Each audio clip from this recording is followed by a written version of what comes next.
This is a recorded version of a parent educational workshop that was presented on November 13th, 2021. I'm Dr. Barbara Kaminski, Clinical Director of Greenbox ABA, and today we're going to talk about preparing for the unexpected.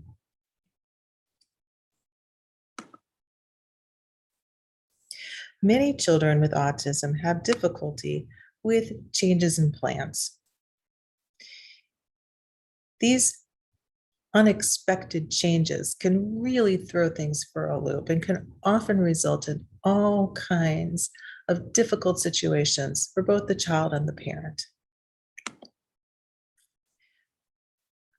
These responses to changes, unexpected changes, are most usually due to the rigid and ritualistic behaviors that are characteristic of many children with the autism diagnosis.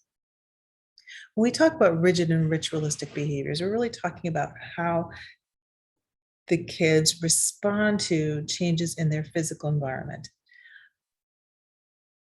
When there's a change in the physical environment, does the child attempt to continue the established pattern of behavior, whatever they were previously doing, or are they responsive to changes in the environment? We find that there are rigid and ritualistic behaviors across a variety of things. For example, there may be rigid preferences about things like food or everyday objects. There may be only certain foods that your child will eat, or only certain objects that they have a real preference for, the things that they will play with, things that they will interact with. They will only use a certain toothbrush, or they will only use a certain type of pencil, or things like that. So things that are very, very stuck on a particular thing. They may also express needs for a routine around daily activities, such as meals or bedtime. Things have to be in the same order, and they have to happen the same way. Now, all of us do some of that to some extent. I always try to park in the same part of the parking lot when I go to the supermarket. And it's really about like making things a little bit easier on our mental load, right? We don't have to think through as many things if everything is the same from time to time to time. But for our kids, what we find is that that is kind of taken to the extreme sometimes. And that when those routines are broken, for whatever reason, there's some physical change in the environment. Maybe you have someone visiting, and so they can't always use the bathroom for their morning routine at the exact same time as usual because grandma's over and she needs to get into the bathroom as well. Or for some other reason, there's some unexpected thing that comes up in the middle of a routine. When those things happen, there can often be problems that arise. You will also potentially observe verbal rituals, having to say particular things, having to say them in a particular way. Sometimes we talk about that as scripting, but it's a little bit different from that in many ways. The rigid behavior of it, you always have to say things in a particular way. Because things are so rigid and ritualistic, sometimes people characterize that as being compulsive behavior, and it does share some characteristics with compulsive behavior. But the important thing here is that we have some ways in ABA that we can help the child to adjust to changes in the environment and to make adjustments to their rigid and ritualistic behaviors.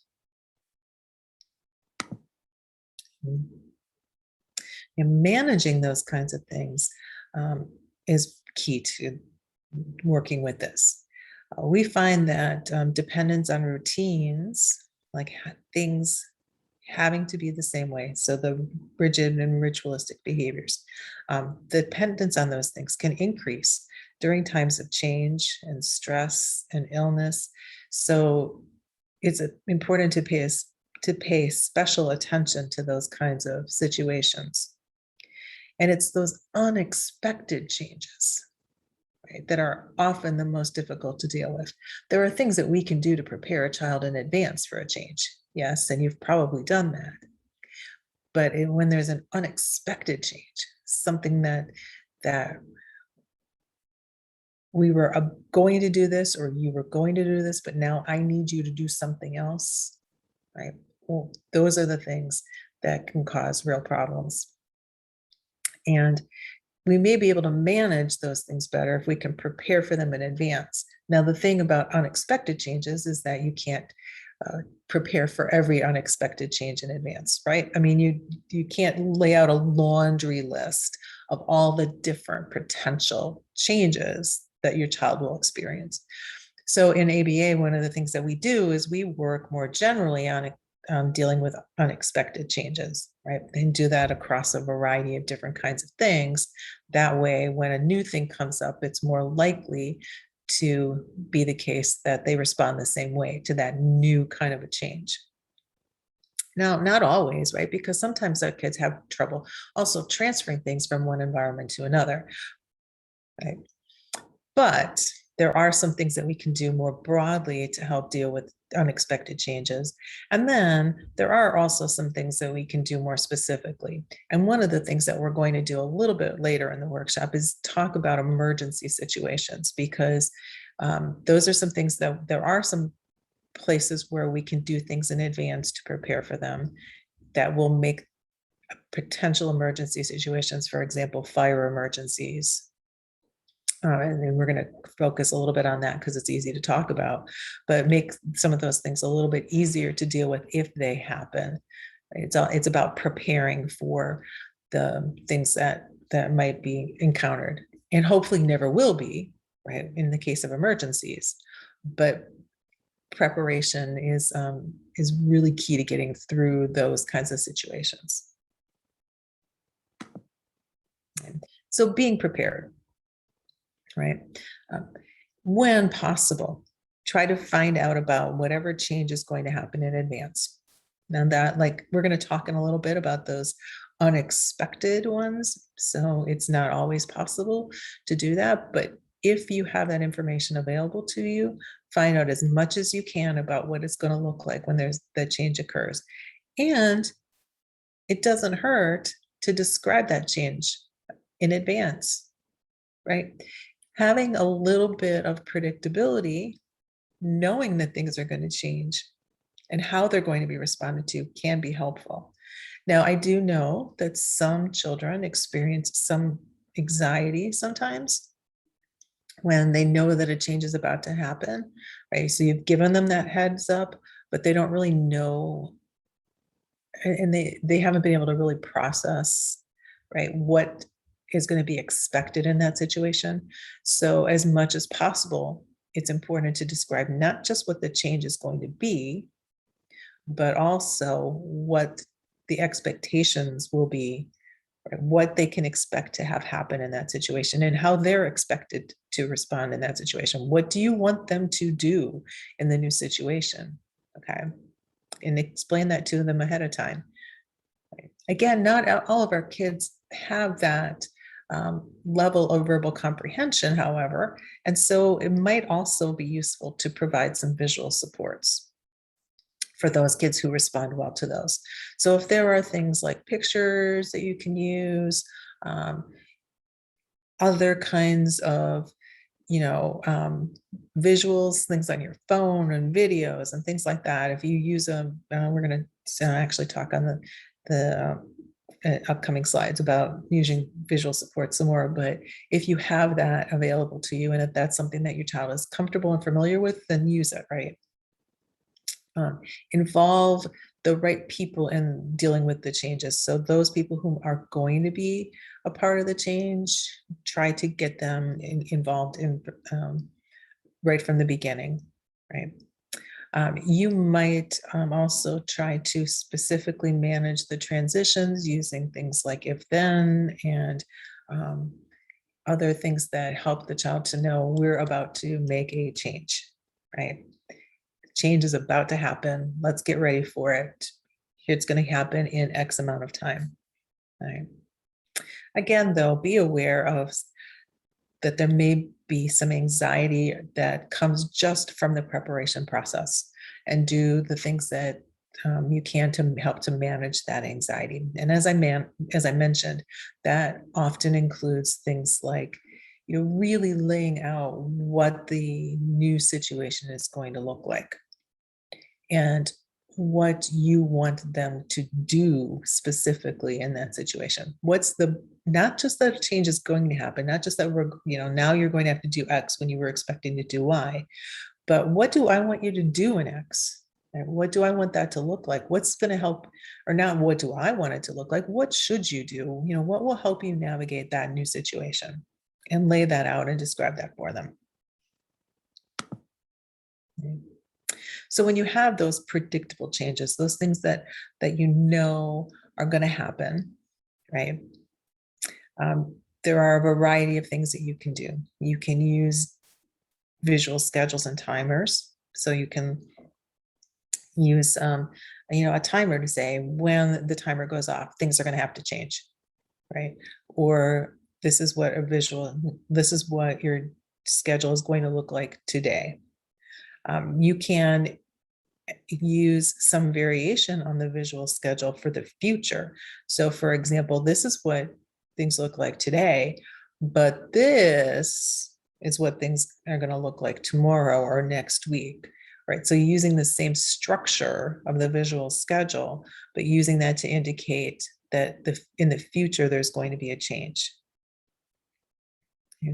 It can be helpful for children if you use a first then or picture cards so that they understand what the order of events will be. So first, we're going to go visit the doctor, and then you can go to the playground. Right? So that it's like the visual schedules, and that it provides that predictability about what's about to happen. Okay. If there are things that are predictable for you, you know that the change is about to happen, right? You can do some amount of practice in advance of that change actually happens. So role playing essentially the upcoming situation, so that by the time you get to the actual change, there's already some new routines that are starting to be established and some new things, new ways of responding to those situations. Some children also find it very useful to read social stories about what the expectation is going to be. It gives them some familiarity and comfort with the change that's going to be coming up, and helps them to see the whole scenario. So, start to finish, what it's going to look like. If you're using pictures that are from their life, right, not just pictures from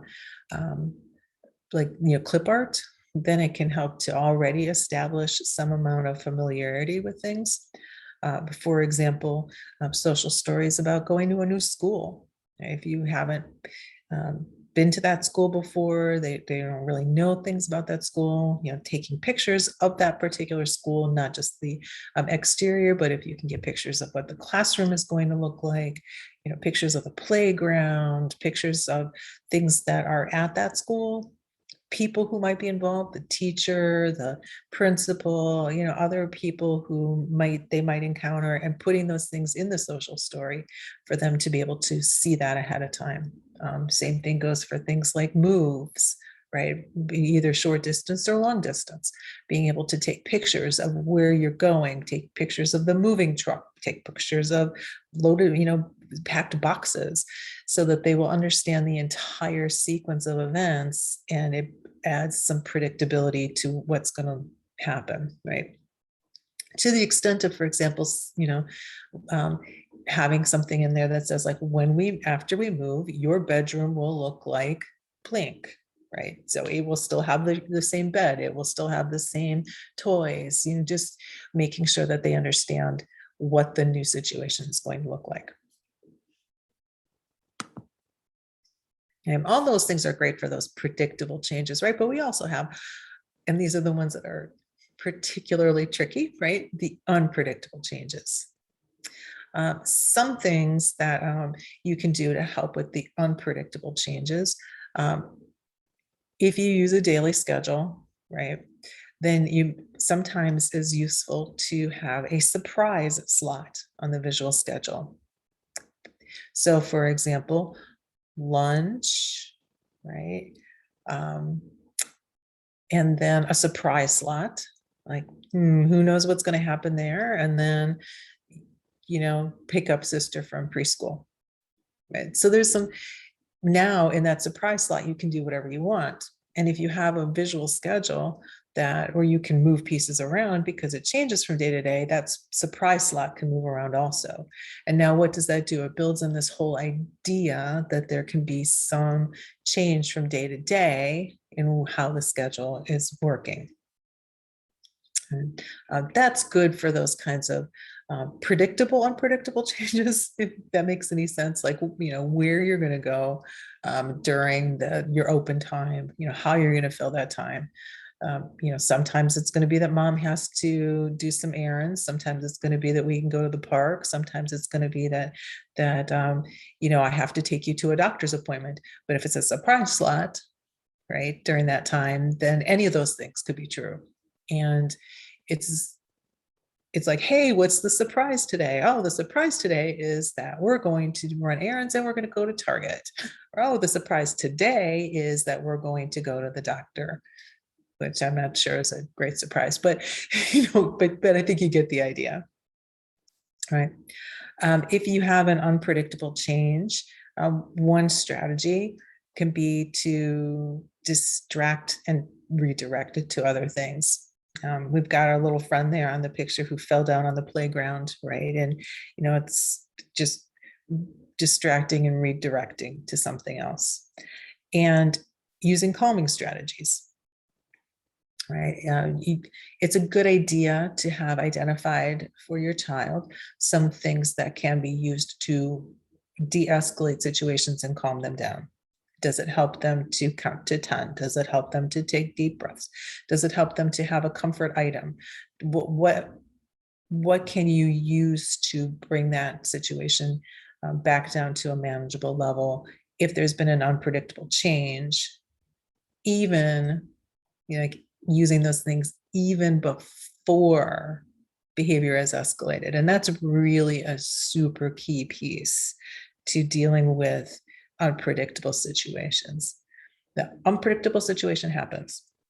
You know that it's likely to cause some problem, okay? Some problem behavior. Maybe there's going to be a vocal protest. Maybe they're going to start throwing things, whatever the problem behavior is that you see, right?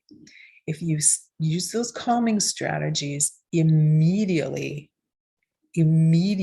before too much of that is going on, then you're likely to mitigate some of that and not see it escalate in quite the same way. Doing things to prevent the escalation of behavioral problems is one of the key things that we work on in applied behavior analysis, right? Identifying what we call precursor behaviors, things that are leading up to things getting really bad, right? And doing things when we see those precursor behaviors that will prevent things from getting really bad. And you can do the same thing using the calming strategies and things like that. Now, all of those things are well and good, right? But one of the key unexpected situations that you might encounter is a true emergency. And I wanted especially to talk to you about these emergency situations because last year in 2020, the applied behavior analysis and the autism advocacy community lost someone very special. She, Feda Alameda, she was an advocate, and her son had autism. Her home caught on fire. She left, she and the other members of her family were able to leave the home, and then discovered that he was still inside, and she went back into the building, back into the home to try to get him to come out of the home. and he wouldn't leave. He was 15 years old, and so he was, too big to physically remove. And they both lost their lives in that fire.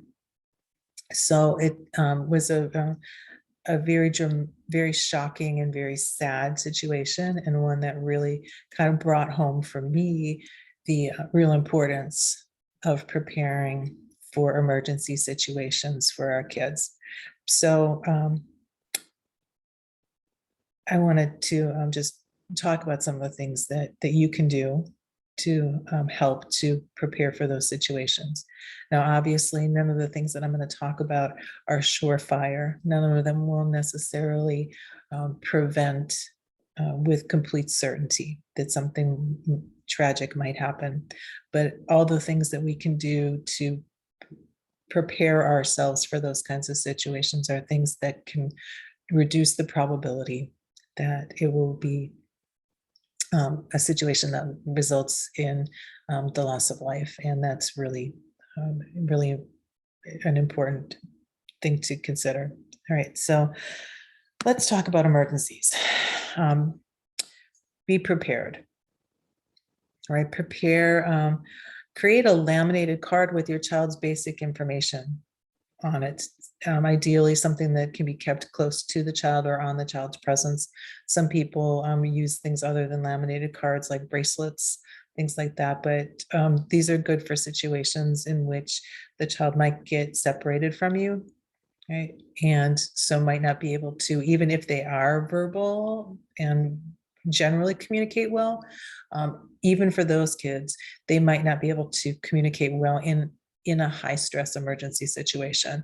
So having something with their basic information on it that you keep with them during outings and things like that can help if something happens, or something happens to you and they're not able to communicate to emergency personnel important information. It's important to make sure that there's one person who is designated and knows to stay with the child in the event of emergency situations. So in the home, for example, you can say during a fire, if there's a fire, you, blank person, you're responsible for making sure that this child gets out of the building, and that once they're out of the building, that you are staying with them to prevent them from going back in, right?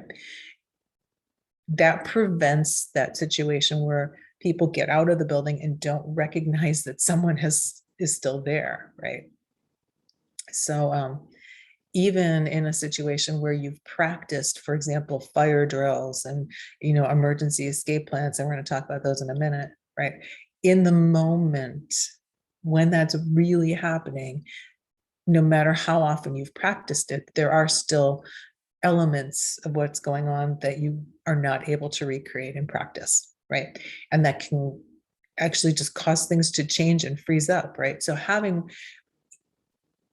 relying on the fact that you've practiced through emergency situations, that you've practiced escape plans or whatever, it doesn't necessarily guarantee that in the moment the child will follow through on those things. They may still need some prompting, they may still need some assistance in getting through it. And so having a designated person who knows that I need to check on this, I need to make sure that they are following through on the escape plan, right, is really an important factor.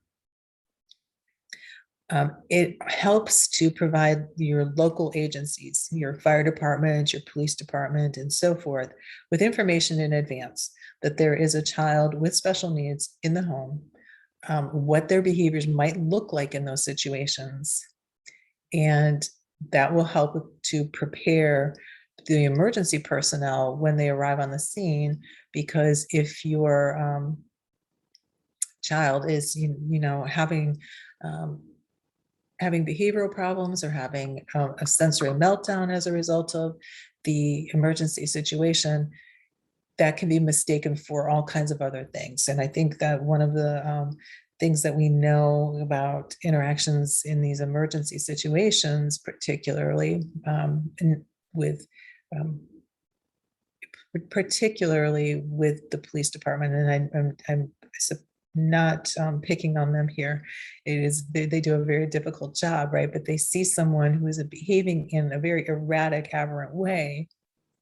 And if they're not aware of what the reasons for that are, right, that those behaviors are related to the autism diagnosis, they may mistake that behavior for something else and respond in a way that is not helpful to your child and to the situation. So letting them know ahead of time. There is work currently going on for emergency personnel and first responders to help them identify a child with special needs in these kinds of special situations. But that's a long process. And like anything else, if you don't see a lot of that, and you don't see a lot of those situations, then you don't get a lot of practice in it. And so anything that we can do to help the emergency personnel and the first responders to understand what the situation might be that they might encounter in the, if they have to come to your home, is the better, right? It helps to prevent those misunderstandings. And then practice, right? Practice, practice, practice. Define what an emergency is so that your child know what things should be considered emergencies. That prevents some misunderstandings about, well, you don't need to call 911 for that. Okay, that's not an emergency, but this one is, right? If this is happening, that's an emergency, right? Practice calling 911. Obviously, you don't want to call 911 itself, but you can role play and simulate calling 911. What does that look like? How does that sound? How do people on the other side of the call, the dispatchers, how do they interact with you, and so forth? And it's practice for those situations to be able to talk through. Practice escape routes, right? For fire emergencies in particular, practice what that would look like. How do you get out of, if it's at night and you're in bed, how do you leave your room? If you're, in the family room playing a video game, how do you get out of that room, and so forth? Some people practice only particular like bedroom to exit routes. And what you really need to be able to do is practice from wherever, different places in the home. Practice emergency sounds. There's a reason why schools do fire drills, right? And part of that is to establish a response to a particular sound. And it's important to do the same thing, right? Practice what to do when you hear a smoke detector, right? Because many of our kids have not just difficulty with unexpected events, but also with loud, right, kinds of things like smoke detectors, sirens, things of that nature. The more practice we can give them with those sounds, the better. So playing them for them, playing them, if possible, at the volume that they're going to encounter them, right? It's not very helpful to know what a smoke detector sounds like if it's like this, beep, beep, beep, beep, right? Because that's not what they're going to actually encounter. That's not at all, right? So if you can simulate the actual volume of the emergency sounds, that's helpful. Something that we use for all, for all children, right, are things like memory aids and songs. There's a reason why stop, drop, and roll is a thing, right? It's easy, it's fast, you can remember that. You can make up little songs about what to do. Sometimes those things, because of their rhythm, and particularly if kids like songs, if they repeat things, having those memory aids that they can use for those situations is helpful. Once again, social stories. What to do in an emergency situation, laying out the social stories. What do the pictures look like? What do fire trucks look like? What do police cars look like? What do ambulances look like? What does the inside of an emergency room look like? Whatever kind of pictures you want to put in there, and what happens in those locations, right, can be useful. And also practicing recognizing helpers, knowing which people in emergency situations are people to trust and to turn to and to work with. So, recognizing what a firefighter looks like, recognizing what a nurse looks like, recognizing what a paramedic would look like, a police officer, and so forth, right? Knowing those things can also help in these emergency situations because now they're an identifiable categorized person for your child, and they may be more likely to follow their instructions. Okay. Your ABA provider may be able to help to prepare for the unexpected situations. One of the things that we work on is teaching flexible behaviors. Right? If there are rigid and ritualistic behaviors, we can do things to help teach flexibility in situations. We can help to teach responses to unexpected situations. And we can also help with the identification and knowing the difference between safe and dangerous behaviors, right? So that your child will know, well, you can see there, not to run in front of cars in the street, for example. Teaching those safety kinds of situations. There are ways, even with restrictions on the kinds of things that can be done in insurance provided services, there are still ways that we can help the child to learn those kinds of differences, because it's not just a community/safety skill.